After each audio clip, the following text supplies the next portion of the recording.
As we mark the 80th anniversary of the United Nations, Africa also marks 20 years since the Ezulwini Consensus and the City Declaration, the two historic milestones that establishes the common African position on UN Security Council reforms. For 2 decades, Africa has spoken in one voice, demanding justice, equity, and representation in the highest organ of global governance. This demand, however, continues to be ignored, deferred, or endlessly debated to the detriment of both Africa and the legitimacy of the United Nations itself.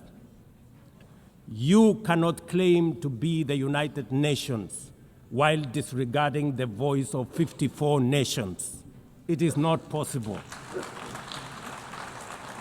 Africa is no longer willing to wait on the margins of global governance while decisions about peace, security, and development are made without our understanding, without our perspectives, and without our voice. Africa's exclusion is not only unacceptable, unfair, and grossly unjust, it also undermines the very credibility of the United Nations, this organization. Africa dominates most of the Security Council agenda, provides some of the largest contingents of UN peacekeeping forces, and bears the heaviest costs of instability.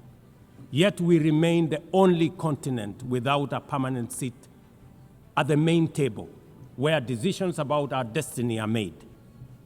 Africa deserves, ladies and gentlemen, at the very least, 2 permanent seats with full rights, including the right to veto, and 2 additional non-permanent seats on the United Nations Security Council.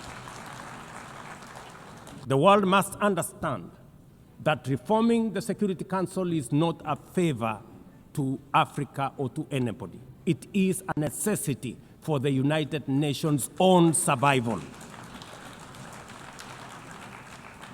If the United Nations is to remain relevant in this century, it must reflect today's realities, not the post-war power arrangements of 1945.